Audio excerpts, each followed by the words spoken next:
테오도르의 경우.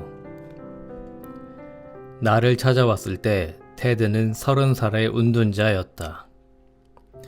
그는 7년간을 깊은 숲속 조그마한 오두막집에서 살았다. 서너 명의 친구가 있었으나 그리 가깝지는 않았다. 3년 동안 그는 단 한 번도 데이트를 하지 않았다.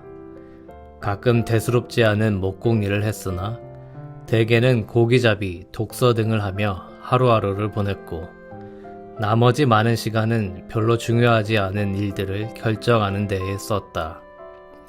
즉, 저녁에 무엇을 해먹을까? 어떻게 요리할까? 또는 어떻게 하면 비싸지 않은 도구를 살 수 있을까? 하는 등등의 문제였다. 사실 물려받은 유산이 있어서 그는 꽤나 부유했다. 또한 지적으로도 총명했다. 첫 면담에서 무기력한 모습을 보이며 그는 말했다. 내 인생에서 더 건설적이고 더 창조적인 일을 해야 된다는 것을 알고 있습니다. 그런데 나는 가장 사소한 결정도 할 수 없으니 하물며 큰 결정을 어떻게 하겠습니까? 나는 경력을 쌓아야 합니다. 대학원에 진학해서 공부한 후 전문적인 직업을 가져야 합니다. 그런데 그 어떤 것도 열정을 가질 수 없으니 어떡하죠? 모든 직업을 생각해 보았습니다. 교사, 학자, 외교관, 의학, 농업, 생태학 등등. 그러나 그 무엇에도 전혀 흥미가 없어요. 하루나 이틀 정도는 흥미를 느낄지도 모릅니다. 그런데 어떤 분야든 대처할 수 없는 문제들이 있는 것 같습니다.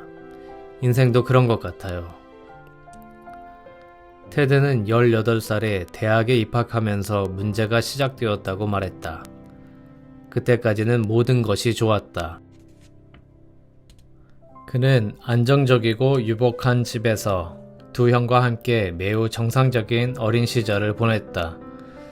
부모는 서로에게 대단한 사랑을 보이지는 않았지만 테드에게는 애정을 보여주었다.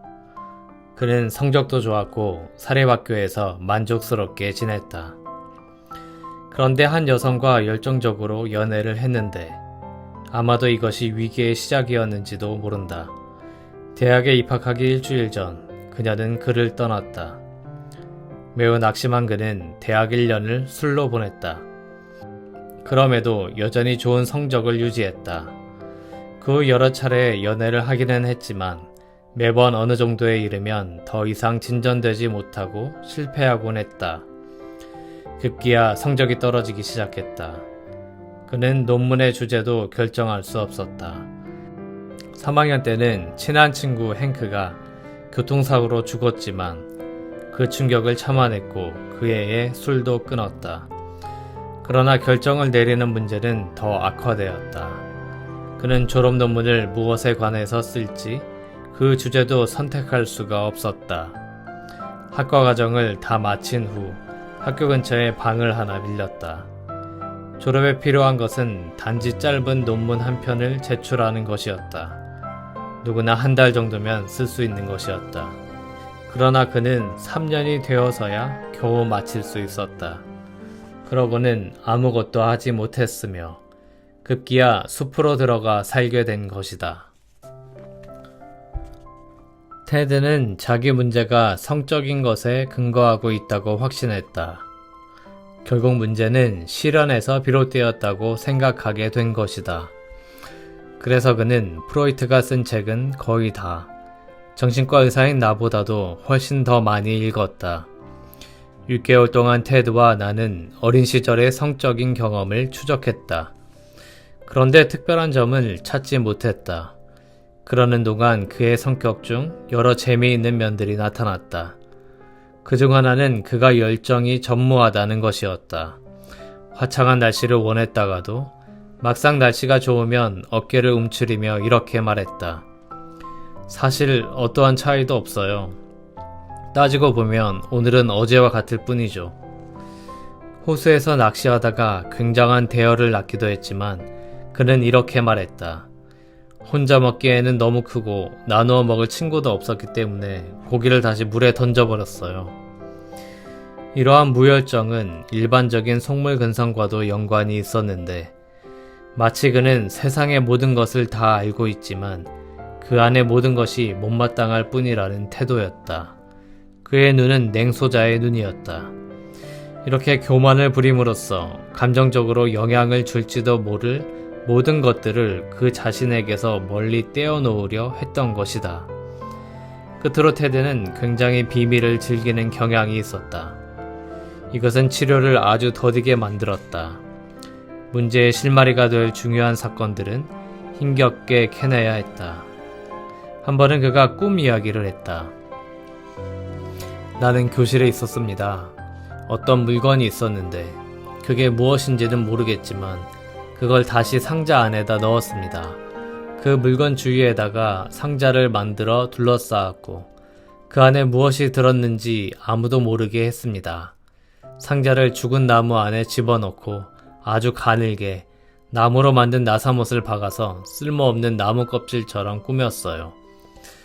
그런데 교실에 앉아 있는데 갑자기 그 나사못이 나무 껍질과 함께 날아가 버리지 않을까 걱정되었습니다. 퍽 초조했지요.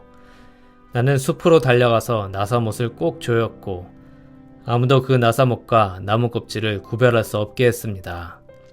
그런 다음에야 마음이 놓여서 교실로 돌아왔습니다.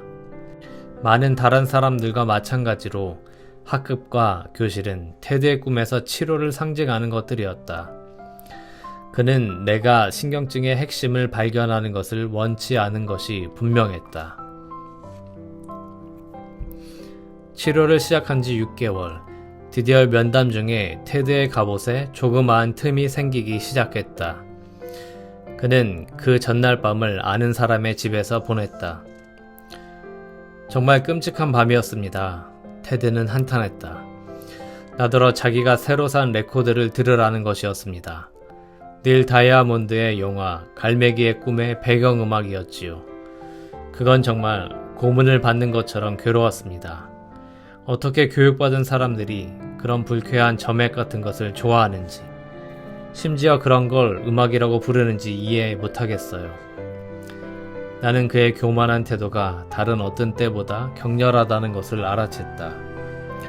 갈매기의 꿈은 종교적인 이야기지요? 라고 말하면서 다시 물었다. 그 음악도 역시 종교적이었나요? 그것을 음악이라고 한다면 그만큼 종교적이라고 할 수 있을 겁니다. 아마 그것이 종교적이어서 당신 비위를 거스른 건 아닌가요? 하고 나는 암시를 주었다. 예, 나는 확실히 그런 종류의 종교를 달거워하지 않는 것 같습니다. 그런 종류의 종교란 무엇이죠? 감상적인 것이죠. 구역질나게. 그는 거의 내뱉다시피 말했다. 그럼 다른 종류의 종교는 어떤 것이 있나요? 테드는 아주 당황해했다. 별로 다 그런 거겠죠. 일반적으로 종교에는 흥미가 없어서 말이죠. 언제나 그런 식이었나요? 그는 힘없이 피식 웃으며 말했다. 아니요. 머리가 깨지 못했던 청소년 때는 퍽이나 종교에 심취했지요. 고등학교 최고학년 때엔 학교 기숙사에서 우리가 운영하는 조그마한 교회에 집사까지 했는걸요. 그런데 어떻게 되었지요? 무엇이 말입니까? 당신 종교가 어떻게 되었냐고요. 나는 다시 물었다. 아마 성장하면서 저절로 종교를 멀리하게 된 것 같아요. 왜 멀리하게 되었죠? 무슨 의미인가요? 테드는 확실히 짜증스러워하기 시작했다. 어떻게 그것을 멀리하게 되었냐고요? 그냥 그렇게 됐지요. 그것뿐입니다. 언제 그것을 극복할 수 있었나요? 모르겠어요. 그냥 그렇게 된 거지요, 뭐. 대학에 입학한 후로는 전혀 교회에 나가지 않았다고요. 전혀 안 갔어요? 전혀. 고등학교 최고 학년이었을 때는 교회 집사였다고 했지요. 이어서 나는 말했다. 그해 여름에 연애에 실패했고 그리고 그 다음에는 전혀 교회에 간 적이 없었다고요. 그것은 돌연한 변화였군요. 혹시 여자친구가 당신을 떠난 것이 종교관에 무슨 영향을 주었다고는 생각하지 않나요? 모르겠어요. 아무 생각도 나지 않아요. 다른 많은 친구들도 나와 똑같이 다니던 교회를 그만두었어요. 우리는 종교에 매혹당하지 않을 나이가 되었기 때문이겠죠. 어쩌면 제 여자친구가 어떤 영향을 주었을지도 모르지만 안 그럴 수도 있지요. 그걸 어떻게 합니까? 내가 아는 건 단지 종교에 흥미가 없어졌다는 것 뿐입니다. 두 번째 변화의 기점은 한 달 후에 왔다. 우리는 테드가 어떤 일에도 열성이 부족하다는 것에 중점을 두고 있었다. 이 결함은 테드 자신도 이미 자각하고 있는 바였다. 무엇인가 열정적이었던 것은 내 기억으로는 대학 3학년 때였어요. 가을 학기 말 영국 현대시 수업 과제에 심취했었어요. 그 논문은 무엇에 관한 것이었지요? 정말 그걸 기억해낼 수 있을 것 같지가 않군요. 하도 오래전이라서. 천만에요. 원하기만 하면 기억할 수 있어요. 나는 힘을 주며 말했다. 글쎄요. 제럴드 호킨스와 관련된 것임에 틀림없다고 생각되는데요. 그는 진정한 현대시의 선구자라고 할 수 있어요. 알록달록한 아름다움이라는 시를 중심으로 과제를 다뤘던 것 같습니다. 나는 서재로 가서 대학 시절에 사용했던 먼지 앉은 영국 시집을 들고 돌아왔다. 알록달록한 아름다움은 819쪽에 있었다. 나는 그것을 읽었다.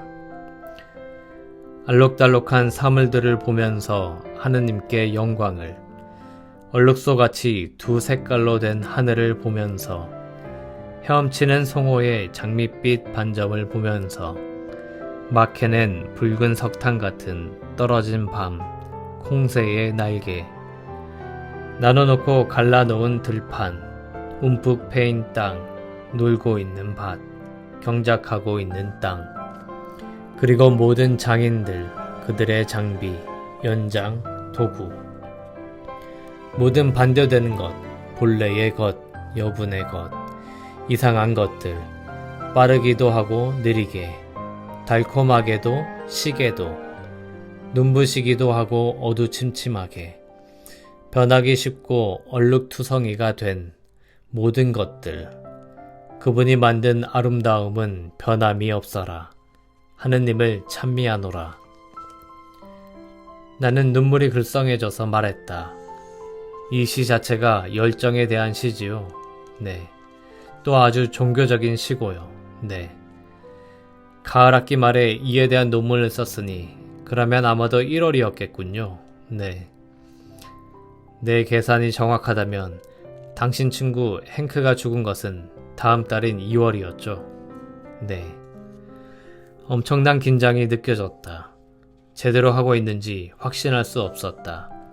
잘 되기를 바라면서 나는 계속했다. 당신은 17살에 진정으로 사랑한 여자친구에게 실연을 당하고 교회에 대한 열정을 포기했습니다. 그리고 3년 뒤 가장 친한 친구가 죽자 모든 것에 대한 열정을 포기했습니다. 내가 포기한 게 아니에요. 나한테서 모든 열정을 빼앗아 간 것이죠. 이제 테드는 감정이 너무나 격해져 되는 대로 소리를 질렀다. 그렇게 흥분하며 감정적으로 대응하기는 처음이었다. 하느님이 당신을 거절했으니 당신도 하나님을 거절했다는 말입니까? 나라고 그렇게 못할 게 어디 있습니까? 더러운 세상. 이 세상은 정말 언제나 더러워요. 당신의 어린 시절은 행복했다고 생각되는데요. 아니에요. 그것도 더러운 것들이었어요. 그의 말이 맞았다. 겉으로는 평온해 보였으나 어린 시절 테드의 집은 끊임없는 혈투가 벌어지는 전쟁터였다. 두 형은 그와 비교도 안 되는 악질로 테드를 못살게 굴었다. 부모는 또한 자기 일에 너무 바빴고 또 서로 미워하기에 바빠서 아이들의 문제를 대수롭지 않게 여겼다. 그래서 그를 보호해주지 않았던 것이다. 그럴 때면 시골로 도망가 혼자 산책하는 것이 테드로서는 최대의 위안이었다. 이로써 알 수 있는 것은 은자적인 태도의 뿌리가 10살 이전에 시작되었다는 것이다. 다소 잔인하다 할 만한 일들은 있었지만 학교의 기숙사 생활은 그런대로 그에게는 위로가 되었다. 세상에 대한 원한들을 이야기하면서 테드의 분노와 그 분출은 더욱더 고조되었다. 그 후 몇 달이 지나서 그는 어린 시절의 고통과 행크의 죽음으로 인한 고통에서 뿐만 아니라 수천 가지나 되는 사소한 죽음과 거절과 상실의 고통에서 벗어났다. 삶 전체가 죽음과 고통, 위험과 폭력의 소용돌이 같이 보였다. 치료를 시작한 지 15개월 후에 전환점이 왔다. 테드는 면담 시간에 작은 책 한 권을 가져와서 말했다. 내가 항상 비밀을 갖고 있다고 얘기하셨는데 사실 그렇습니다. 어젯밤에 옛날 물건을 정리하다가 대학 2학년 때 쓴 일기장을 발견했답니다. 나는 그걸 검토해보려고 하지 않았습니다. 아마 선생님은 수정하지 않은 10년 전 그대로를 원하실 거라고 생각했지요. 나는 그렇다고 말했다. 그리고 이틀 밤에 걸쳐서 일기를 읽었다.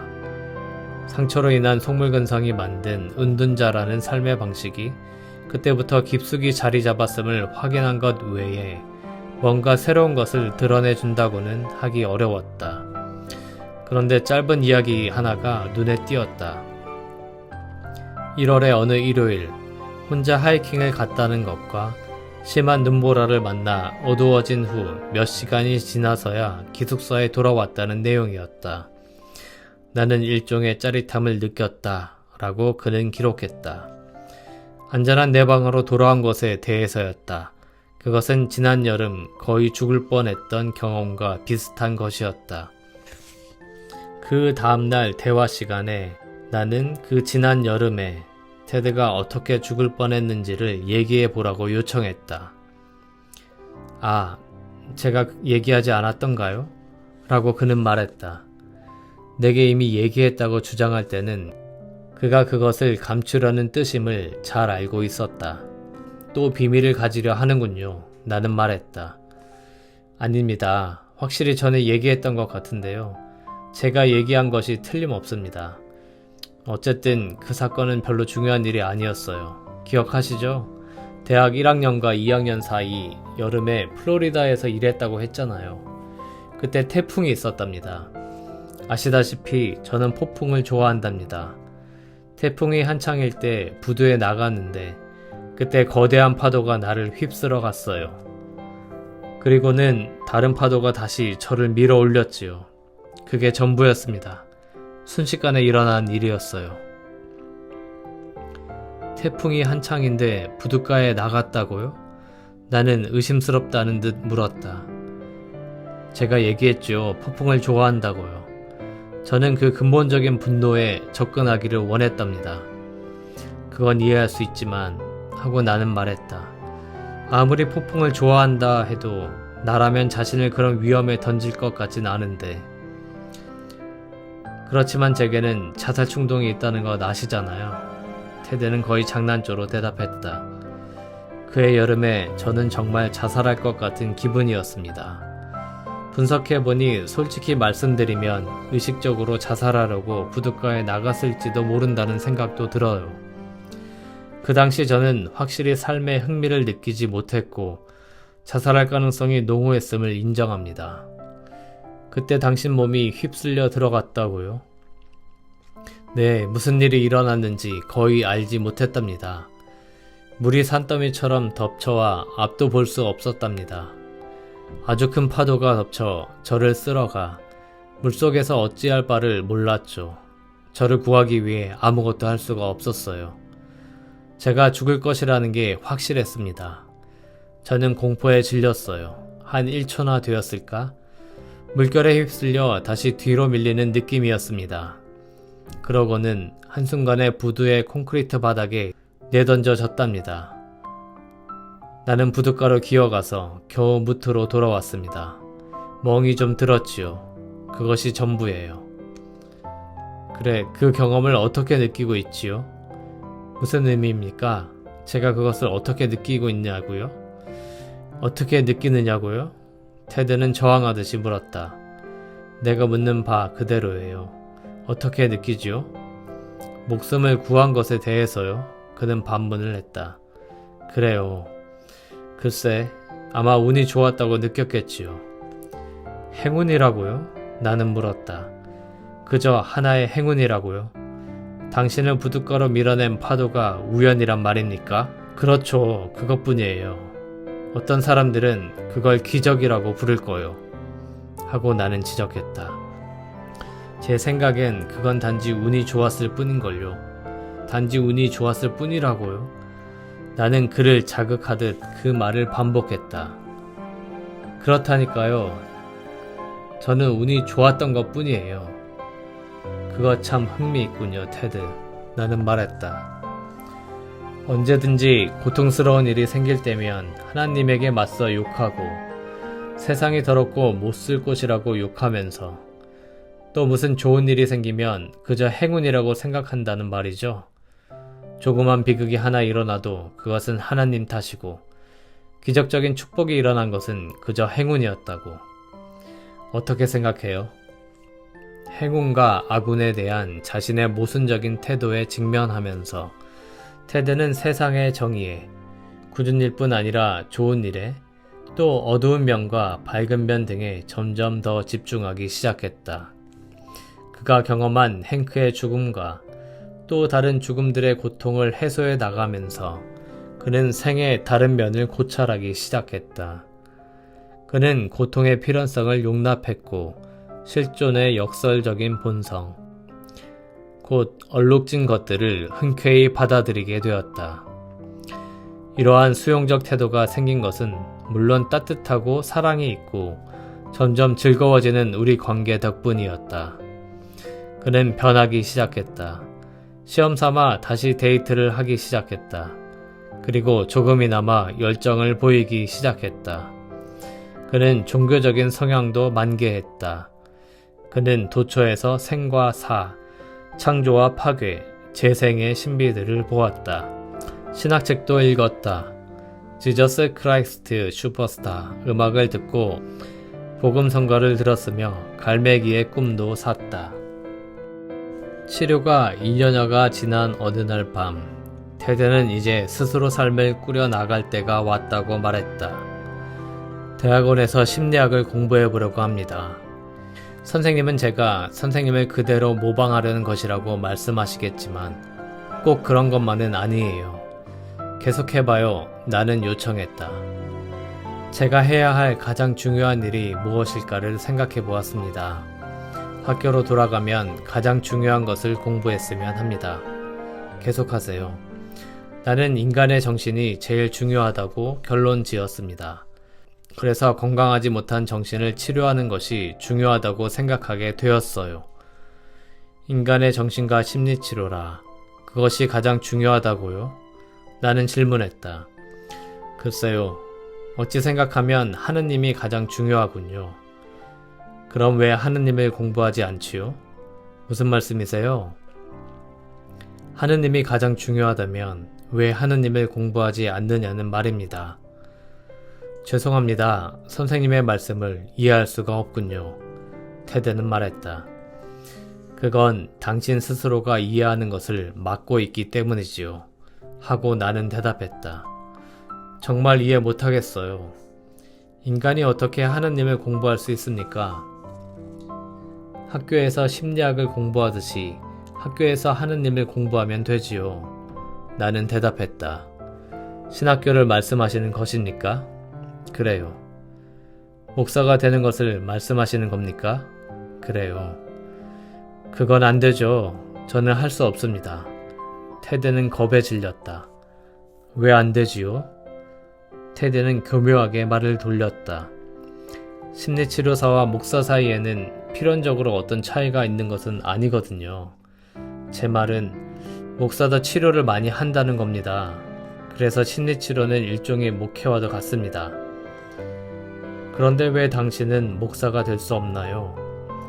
선생님은 제게 압력을 가하고 계십니다. 테드는 불끈하면서 말했다. 제 인생은 제 결정에 달린 것이죠.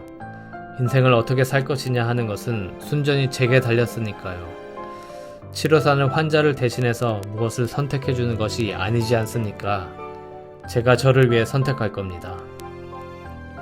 이것 좀 봐요. 하고 나는 말했다. 나는 당신을 위해서 어떤 선택을 해주는 게 아닙니다.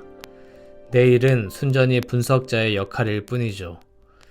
당신 앞에 열려있는 여러 대안을 분석하고 있을 뿐입니다. 그런데 무슨 이유에선지 그런 대안 중 하나를 보려고 하지 않는군요. 당신은 가장 중요한 일을 하고 싶어하는 사람입니다. 그리고 바로 하나님을 가장 중요한 존재로 느낍니다. 그런데 하나님이라는 인생의 대안을 보게 하려고 끌어당기니까 당신은 그것을 배제하려 합니다. 그것을 할 수 없다고 말했지요. 할 수 없다면 그걸로 됐습니다. 그런데 왜 할 수 없다고 느끼는지, 왜 그 대안은 배제하려고 하는지, 그것에 관심을 갖는 것은 내 영역입니다. 나는 그저 목사가 될 수가 없답니다. 테드는 자신 없는 목소리로 말했다. 왜 안 되지요?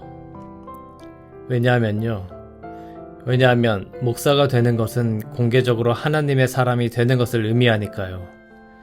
하나님에 대한 신앙을 대중 앞에 공개해야만 된다는 말입니다. 나는 공개적으로 하나님께 열정적으로 몰두해야 해요. 그걸 제대로 해낼 자신이 없다는 것입니다. 그렇지요. 당신은 그것을 몰래 해야만 하지요. 그렇죠? 하고 나는 말했다. 그것이 당신의 신경증입니다. 당신은 그것을 꼭 비밀로 간직해야만 한다는 것이죠. 사람들 앞에서 열정을 내보일 수가 없습니다. 당신의 열정을 옷장 속에다 틀어박아 두어야만 한다는 거죠. 그렇죠? 이봐요! 테드는 고함쳤다. 선생님은 제가 어떤지 모르십니다. 나 같은 사람이 어떻게 살고 있는지 모르세요. 무엇이든지 열정을 갖고 말하면 항상 형들이 그걸 놀리곤 했단 말입니다. 보아하니 당신은 아직도 10살이로군요. 나는 핀잔을 주었다. 그리고 형들이 아직도 당신 주위에 있고. 테드는 좌절한 나머지 울음을 터뜨렸다. 그것뿐만이 아니에요. 그는 울면서 말했다. 바로 부모님이 그렇게 나에게 벌을 주었어요. 무엇이든 잘못할 때마다 내가 사랑하는 것을 빼앗아 버렸어요. 자, 보자. 테드가 제일 좋아하는 게 뭐지? 오, 그래. 다음 주에 아주머니께 가기로 했구나. 너는 정말로 거기 가는 것을 좋아하지? 그러니 내가 잘못한 대가로 아주머니를 보러 갈 수 없다고 해야겠어. 바로 그거야. 그리고 그 다음은 활과 화살이야. 너는 정말 그것들을 좋아하지 않니? 그러니까 이걸 빼앗는 거야. 간단해요. 아주 간단한 방법이었어요. 내가 좋아하는 것이면 다 빼앗아 버리기만 하면 되었으니까요. 나는 사랑하는 것을 모두 잃었어요. 그렇게 해서 우리는 테드의 신경증의 가장 깊은 핵심에 도달했다.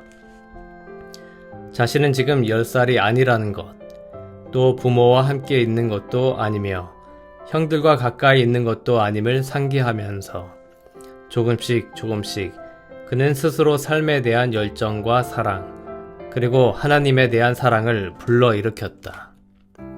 그는 신학교에 진학하기로 결정했다. 그가 떠나기 몇 주 전, 그로부터 전달의 치료비를 수표로 받았다. 무언가 눈에 띄어서 보니 그의 서명이 더 길어진 것 같았다. 자세히 들여다보았다. 이전에는 항상 테드라고 서명했다. 그런데 이번에는 테오도르라고 적혀 있었다. 나는 그 변화를 그에게 상기시켰다. 그걸 알아보시길 바랬어요. 하고 그는 말했다. 아마 저는 아직도 비밀을 갖고 있나 봅니다. 그렇죠? 어렸을 때 우리 아주머니께서 말씀하시기를 테오도르는 하나님을 사랑하는 자라는 뜻이니 자랑스럽게 여겨야 한다고 하셨습니다. 저는 자랑스러웠습니다. 그래서 형들에게 그 얘기를 했지요. 그런데 형들은 그걸로 나를 또 놀렸어요. 나를 계집애 같다고 하면서요. 계집애 같은 애야, 왜 재단에 가서 키스하지 않니? 왜 찬양대장한테 가서 키스하지 않니? 라고 놀렸죠. 테드는 웃음을 지었다. 그런 거 전부 아시죠? 그래서 나는 이름 때문에 쑥스러웠답니다. 하지만 몇 주일 전부터 더 이상 그렇게 느끼지 않게 되었어요. 그래서 이제는 정식 이름을 사용하는 것이 좋겠다고 결정했습니다. 결국 나는 하느님을 사랑하니까요. 그렇지 않습니까?